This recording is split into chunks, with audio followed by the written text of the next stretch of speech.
We're live. We're live, and I still ain't stuffed this fucking cognac. Okay. I'm rolling up Okay. as we Welcome, speak. welcome Yes, back to another edition of the Smoke Break. I am DJ Stealth. I am Evie with 860, and today we have King on here because Cornell was not able to make it, so we found one of his proteges, who I happen to call a brother.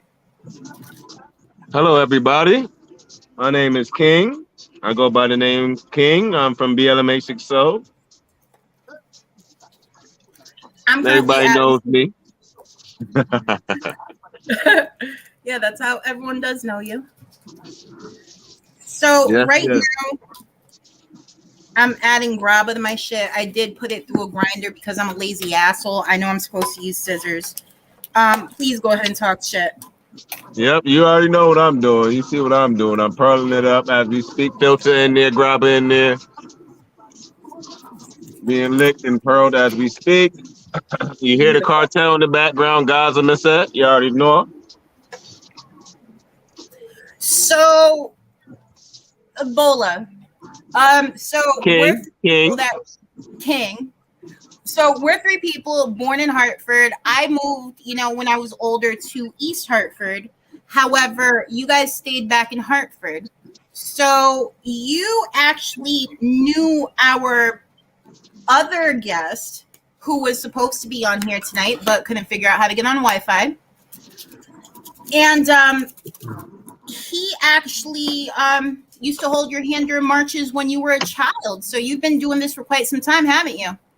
Yes, I actually have. I've been doing it. I've been here, and I just, came to that. Well, I don't know Yeah. how to put that word into a thing, but yeah, I So you just found out the reason why your mother would drag you around when you were a kid? basically. Yeah, you ain't I know either. was kind of a bad child, so I guess it was used to kind of discipline me. So, I guess it came to help me later on, I guess.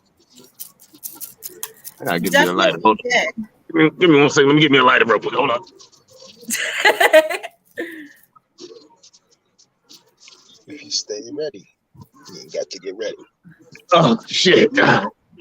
Now, something is that Assad, did you ever do this as a kid? Because I know I got dragged around as a kid, and so did Bola. My mother was once a part I of hated town council. protesting, I hated activism. I resented everyone for it. My mother was part of town council at some point in my childhood. And that is about the extent of activism that I had as a child. I do have a neighbor that has worked for many years in the city government under, I think, 4 city mayors, and a pretty active and attentive representative in our district for a number of years. Yeah, it's just funny because we all sit on the same board and we all have very different backgrounds, and so it's just interesting because I got dragged around as a child to protest. Me and Bola were probably at some of the same events as children, but now as adults, the way that we landed into this, it was very odd because none of us really planned for this. I know you were looking to avoid it. I was busy raising kids at the time, had no time for anything else. And Bola was focused on music.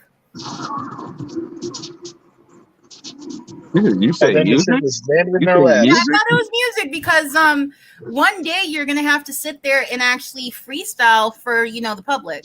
I don't know about now, but I'm just saying eventually. You really think I should take this music thing seriously? I do. So So you were one of the So main did people the that said I should girl. do that shit too. Yeah. you never listen, as usual. Yeah, I tend to be a little hard headed at times. Yeah. Yep. So what inspired you that day? Like the day we blocked the bridge. So if I'll go ahead and share the video on the page if anything. But I want you to tell your perspective because your perspective is a little bit different than mine. Mine was, oh my God, I need to grab Mikey.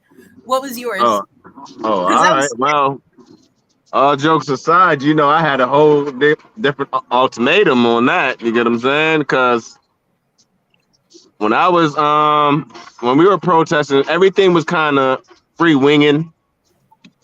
So a lot of people probably thought it was like pre-made or pre-scripted and shit like that. No, well, you know, and all jokes aside, like before we even went on the highway, our plan was to take the city leaders down Albany Avenue. You know, so when it came to the highway scene, you know, Mikey stormed the highway. I was kind of confused because I just told the city leaders that, you know, we supposed to be marching down Albany Avenue.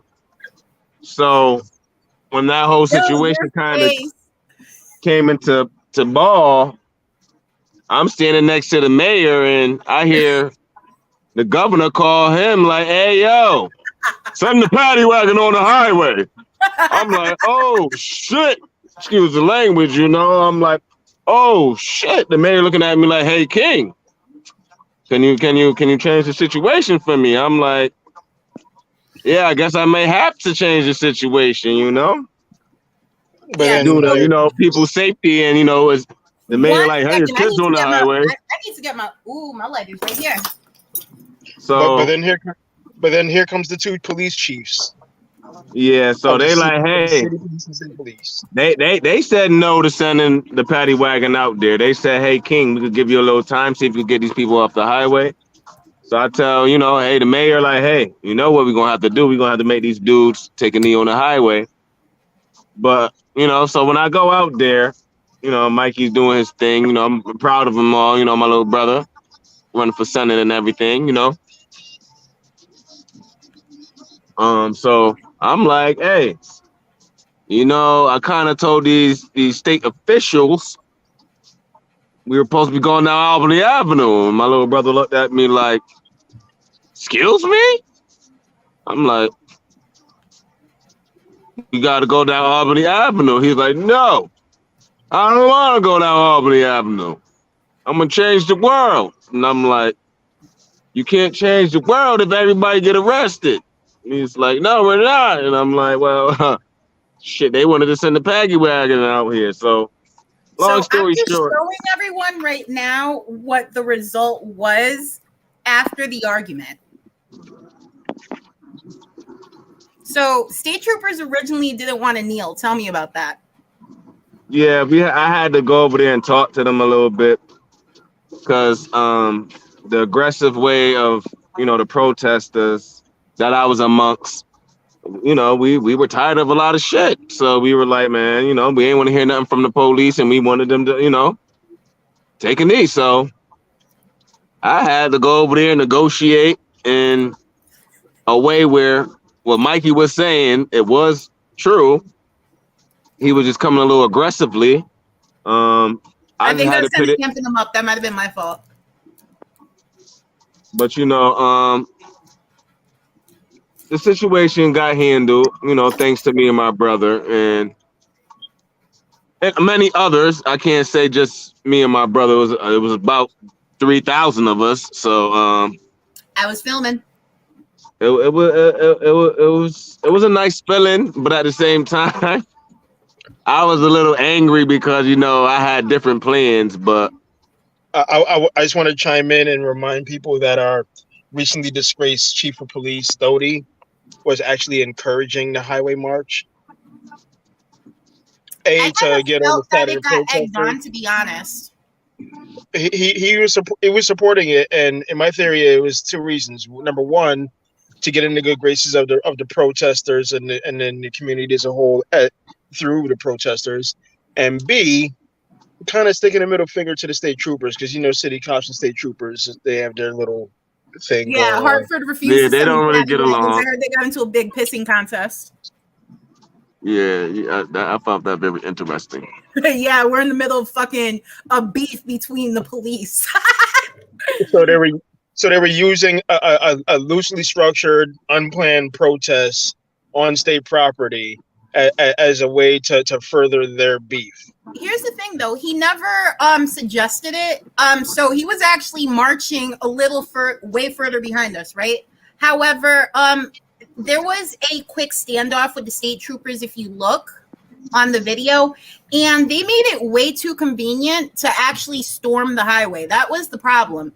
The previous time that we marched, they didn't have the highway protected like that 24 hours prior. They basically sat there and said, here you go.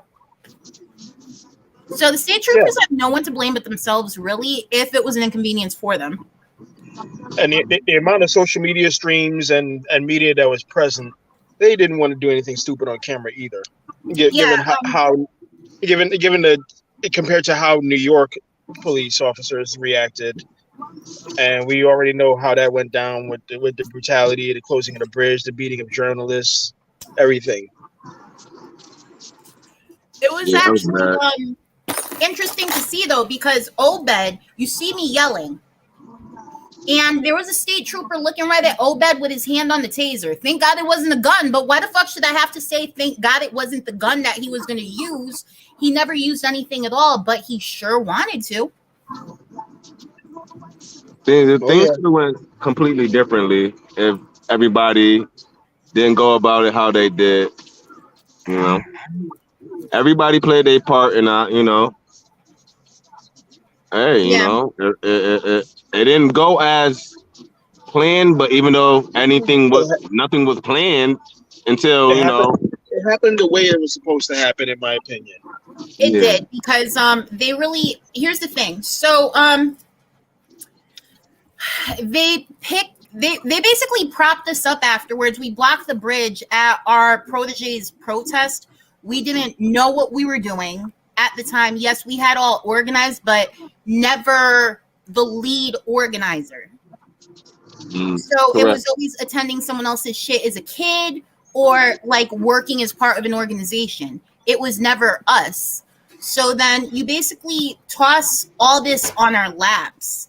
And then the city's propping us up and it's like, hey, we want to invite you to a meeting. Okay.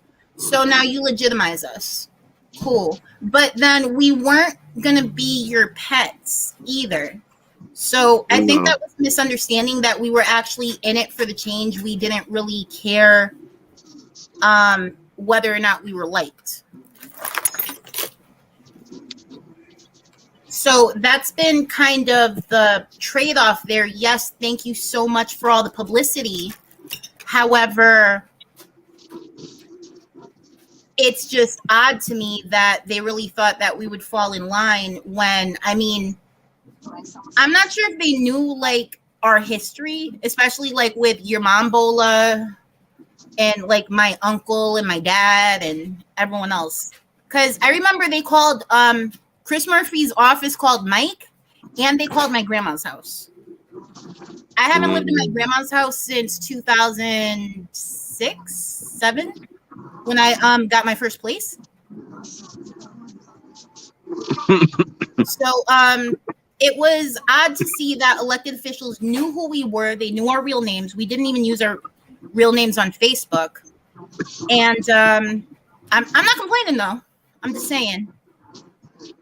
But then afterwards, I think they expected us to listen, and we didn't care. That's a fact. So they thought we were going to go one way, and then we turned around kind of like a Trojan horse and went in the other. If I had to compare it to something, like they should have never given us the legitimacy if they didn't want us to use it in a way that we felt ethical about it. They did what they were used to, and when it didn't work out that way, they were left scrambling.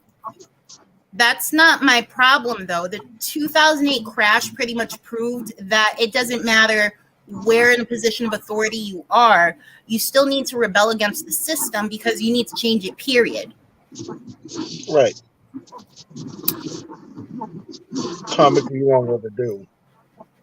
That's why it was always odd to me that they in the beginning, before we actually were able to network with older activists and get together with people who had been doing this work for quite some time. Because, you know, the problem is with social media, it becomes an echo chamber. I would only see like my friends' posts. And then all of a sudden, social media's algorithm draws me into a new world where now all I see are protests. Yeah, it got weird. Like, and then all of a sudden, like a lot of people were telling me they weren't seeing my posts, and then it was weird. It was like, I don't know. To this day, sometimes people say they don't see my posts. Yeah, it's like I've told people basically follow and subscribe my page directly. Because I've kind of seen the same thing. I remember when our Facebook group got shut down a couple days before the election, along with a whole bunch of other police accountability groups. Mm-hmm. It was crazy. And I've always wondered, so like I know we could have gotten any city job we wanted. We could have gotten anything back in 2020 and fell in line and been used as puppets. I wonder what made them originally think, like we're talking the day after we blocked the bridge, that I don't know. Because they've done it before and it worked the last time. Ooh. I'm different. Yeah, like I'm related to the guy that did the Wells Fargo heist, several of them. So I don't know what to tell you, but you shouldn't have propped up a Puerto Rican whose family is a whole bunch of fucking Puerto Rican freedom fighters. Well, and I'm a mixed breed freedom fighter, so. Shit, they don't know about your mom, man. I'm just a humble musician with a big mind and a bigger mouth. You are so shit. Let me pull up his picture right now. Hold on, guys. So let's get into Assad's background real quick. Assad, tell me about your protesting background again. Because you actually did an interview on CNN. Actually, before that, my first protest that I attended and participated in was backed by the Urban League, which was part of a program I was in at Weaver called Neighborhood Bridges. And we were protesting against the diversion of education funds to build what was almost the football stadium in downtown Hartford for the New England Patriots. I was ready to become a Patriots fan too. I was kind of disappointed. A lot of people were, but after that, I fell into activism when I happened to meet through a mutual friend a woman who was the lead organizer of Acorn Greater Hartford. And about a half year later, here I am, standing in Fairfield, Connecticut, age 24, surrounded by media, so much media that it was more media than actual protesters on the bus. Everyone except Fox News was there. Why wasn't Fox News nearly there? everyone. Fox 61 was there, but not Fox News. Wouldn't Fox jump at the opportunity to bash some shit like this? Because tell them what you did. Because we're looking at a mansion. We're looking at a nice size house right now, and a whole bunch of news cameras, and there's you. There's me. Right next to me is Pastor Mary. I forget the name of the church. It's near Garden Westland Street. That as Pastor Mary and I presenting a letter to one of the AIG executives who, the day before the protests, decided to give back the kickback benefits from the bailout that was authorized by the federal government. You mean the golden parachutes? Yes. He received personal money from the bailout, and the protest was basically to let him know why the residents of Hartford and Bridgeport are upset about it, and addressing the conditions of our neighborhoods versus theirs, and our needs versus his privilege. Back then, there was no talk of white privilege. There was no talk about The have and have nots. There was no 99% or anything like that. I It was just actually lost a fed up friend I had since citizens. preschool over the term white privilege. It was just fed up citizens in 2009 from the north end of Hartford and the north end of Bridgeport, mostly in their 40s and 50s. But there's a few of us among us, like myself, who was the second youngest member of Acorn Greater Hartford, which by coincidence, I was the second youngest member of any Acorn organization in Connecticut. So what made you do it? At the time, I had just come back from a health scare and was on a health kick. And it was my first experience with owing bills. So that was used as a talking point in the letter. And So I approved of it. I agreed with it. And I just ran with it. Mind you, I'm 24 years old. I'm teaching at the Artist Collective. I'm trying to make it as a musician. I rap with my friends. And I just gotten healthy after a health scare and paid the price for it in the tune of maybe $1,000.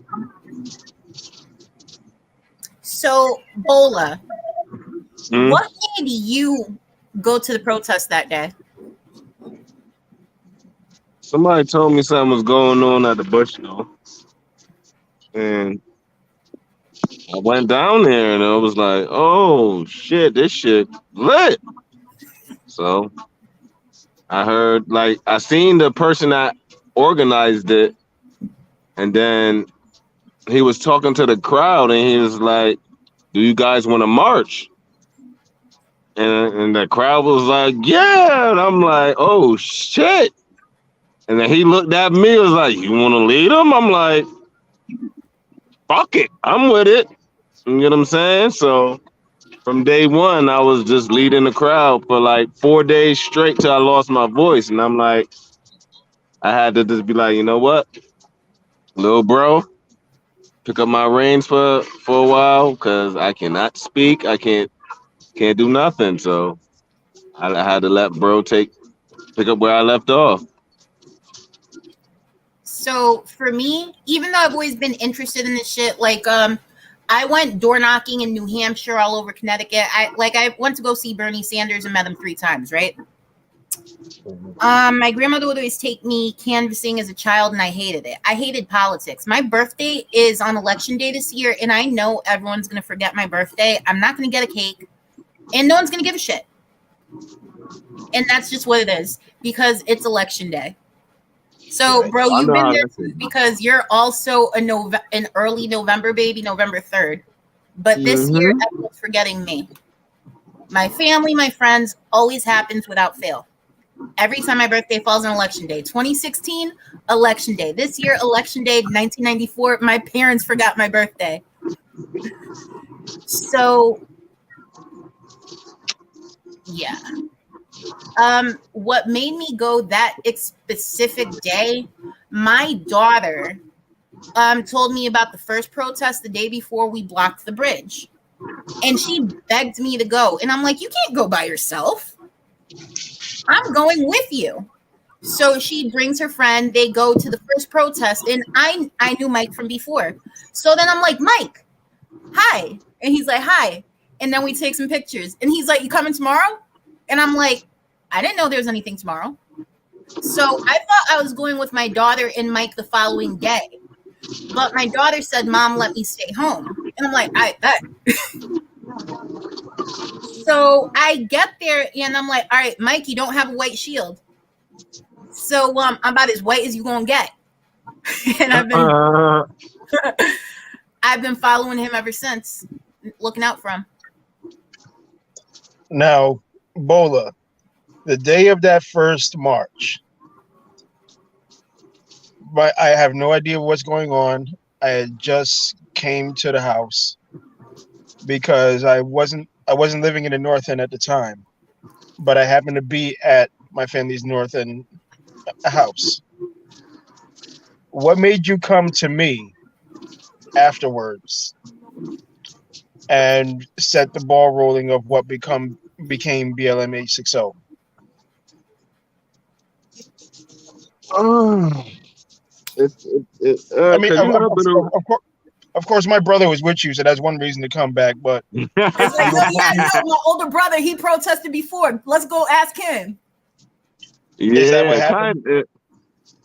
well, kinda. Cause I'm like, bro, you know, bro did this shit. Why not? Oh shit, and my phone dying, guys. You charge it. Yeah, I'm not about to move it. If it, man, I am comfortable. You think I'm about to move? The charging block that I bought is right next to you. You can plug like 3. No, I think that shit takes 5 chargers. Go ahead and plug it in. Ah, shit.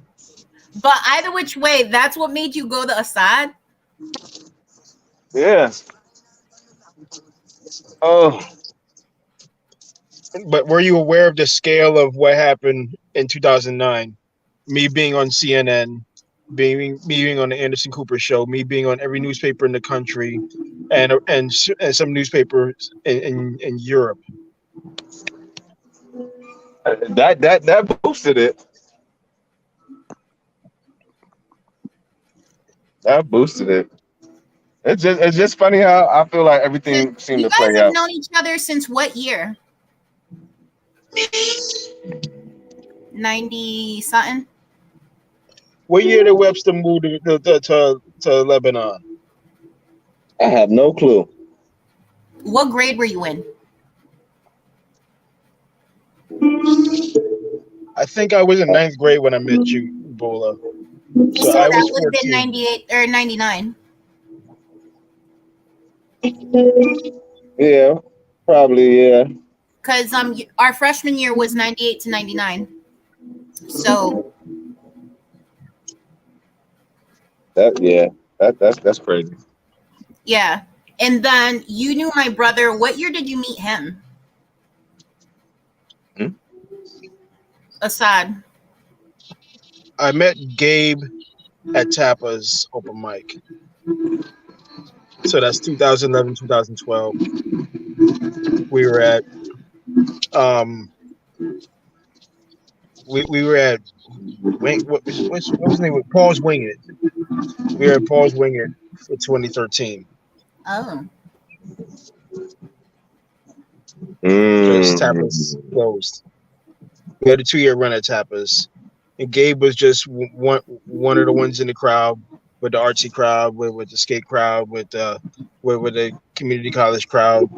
Just that big intermingle, and everyone's friends networks from there just happened to congregate at Tapas. He was just one of many. And now this motherfucker's a conservative. His best friends Mm-mm. is one of his best friends is a white Rasta from Farmington. Serious? So Serious. there's a 10-year age gap between me and Gabe. So I know his friends from like elementary school, and that's it. I had no reason to hang out with my 16-year-old brother when I was 26.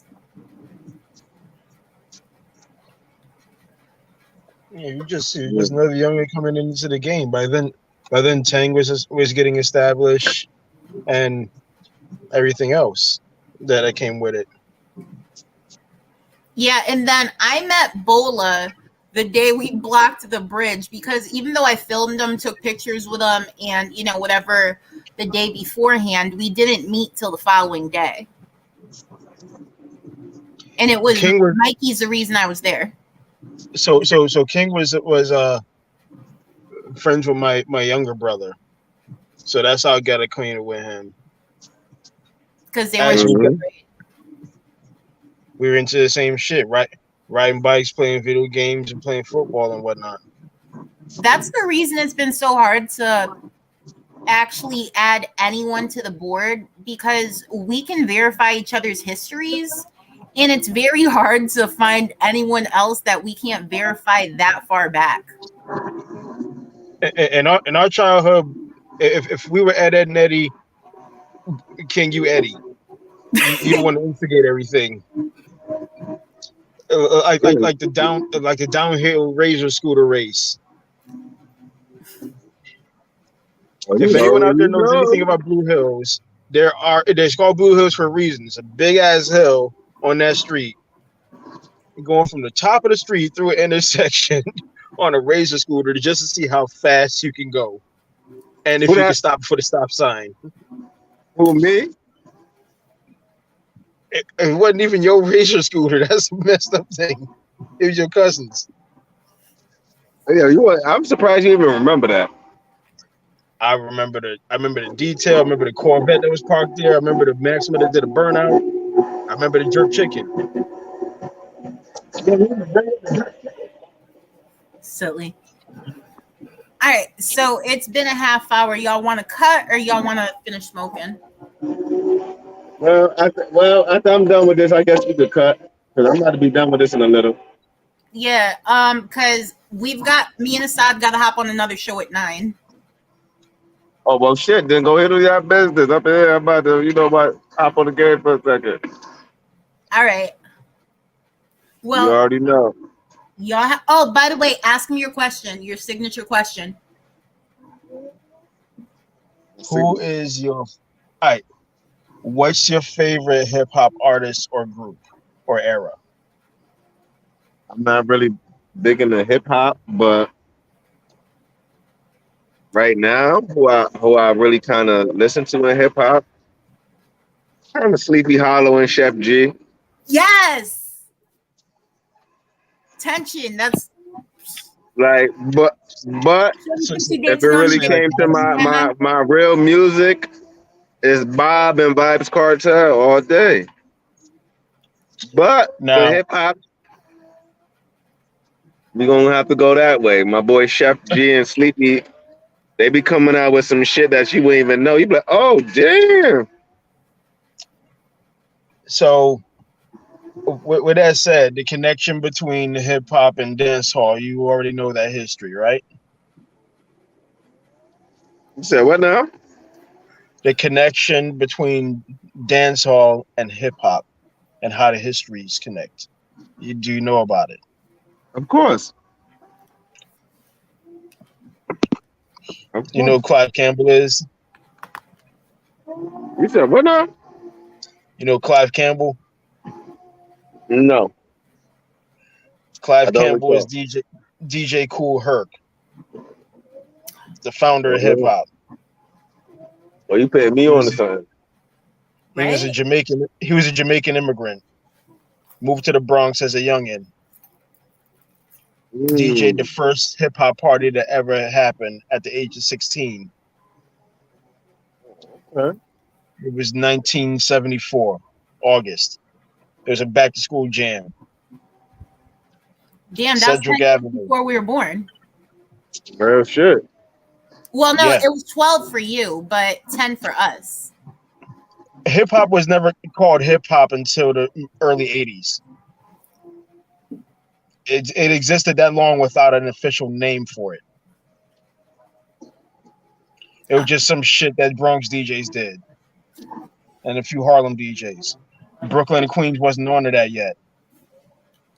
And it's funny because then look at what happened with Brooklyn and Queens. They're now like the authority. We're now shoot forward to 2022. Where's Chef G from?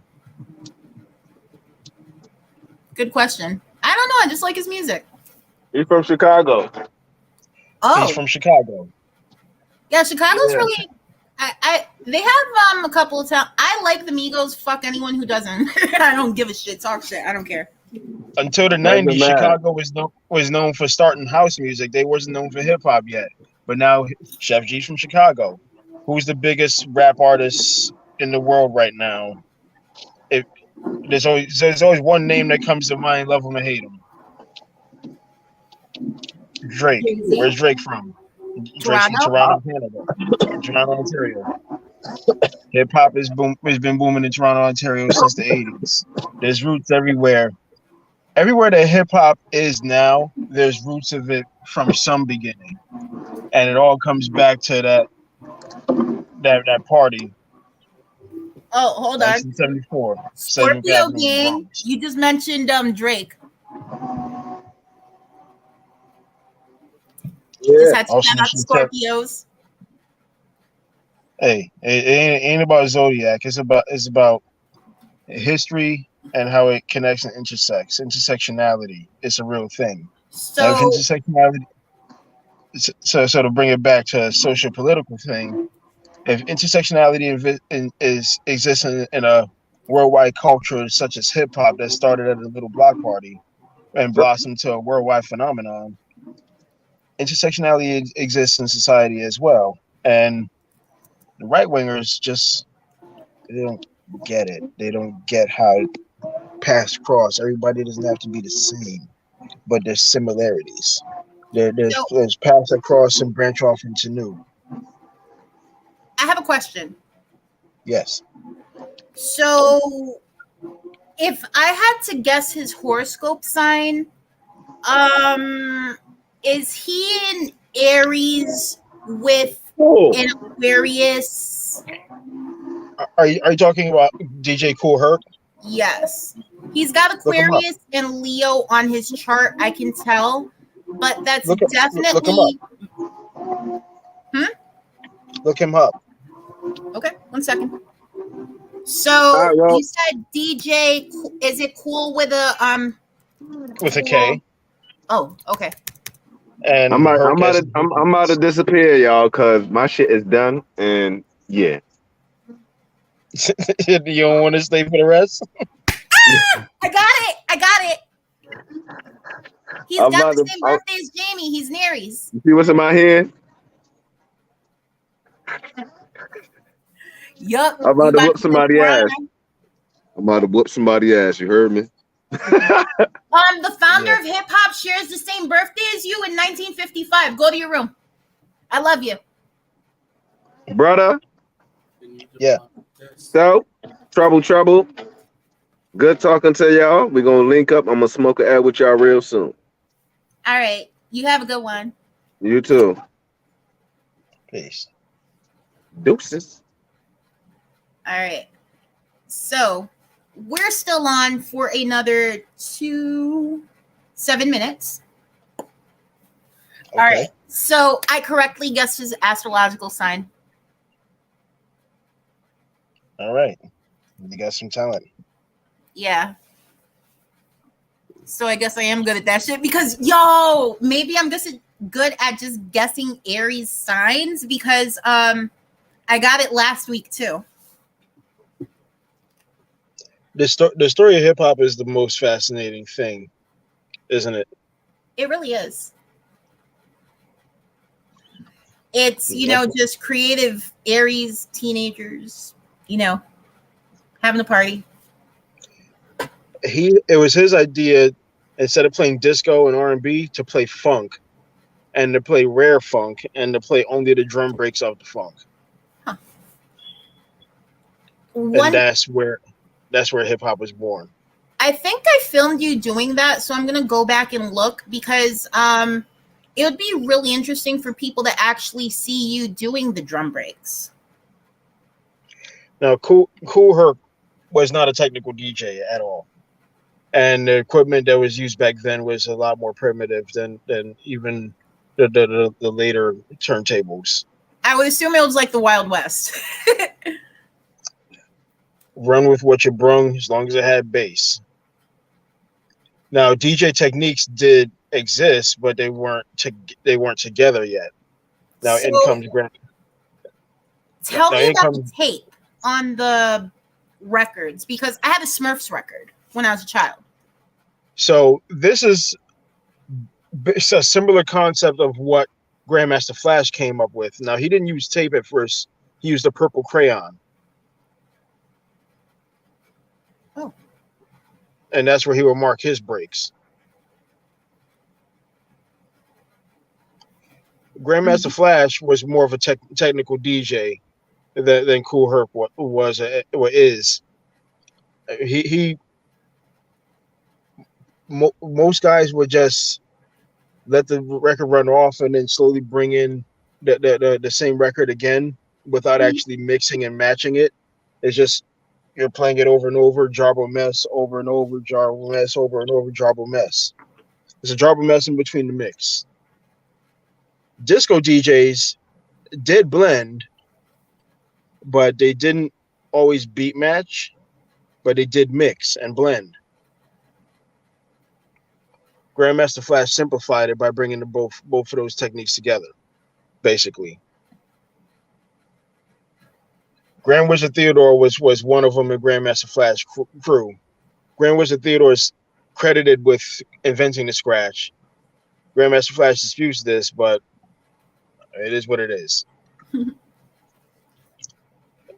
Now, Bambaataa, where he comes in as a DJ, not going to delve into the other side of his history. We're talking about the history of hip hop, sir. So continue on with your linear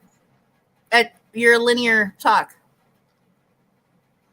Right. So, Bambaataa, as a crate digger, expanded what the sound can be. Explain. He was picking electronic breaks from European records, stuff that other people wasn't using, but he made it sound cool enough that his project was messing with it. Okay. And there's other Kraftwerk, for instance. Mm-hmm. The song Planet Rock is based heavily on Kraftwerk. Kraftwerk is 4 German guys making electronic music with electronic instruments. Okay, I can see that. There's a song called Trans Europe Express. Mm-hmm. The main melody of the Planet Rock comes from that. I really like that song too. My dad used to listen to it all the time. Trans Europe Express or Planet Rock? Planet Rock, of course. My dad was Gen Xer.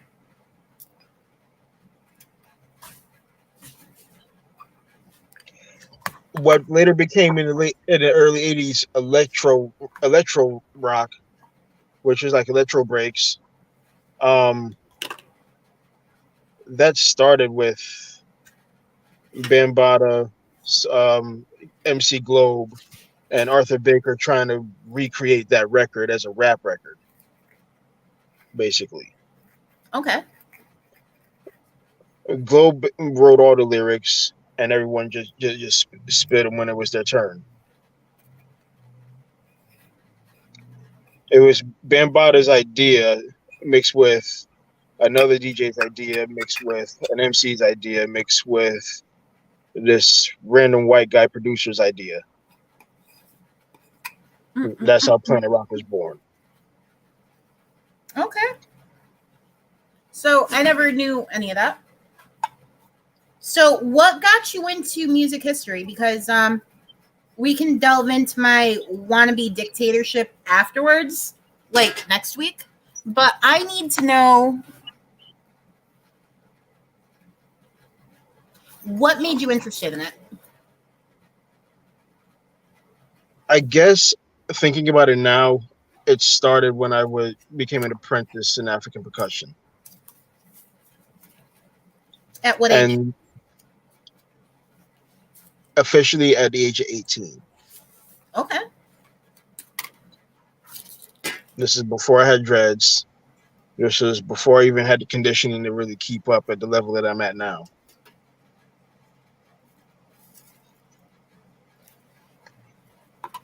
The importance of history in African culture is,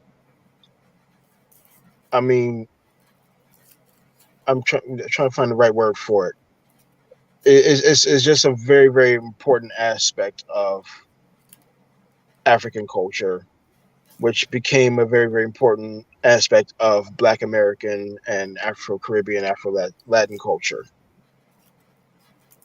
Oral history especially, because it wasn't documented otherwise. As a matter of fact, written language didn't reach that part of Africa until the Europeans scrambled. Oh. All right. Yeah. Well, we got to hop on the other show. So I'll All send right. you the link for that. And Okay. y'all have a good night. Someone's been faithfully watching us the entire time. Excellent. Probably the feds. Maybe. Well, all right. Good night, y'all. Good night.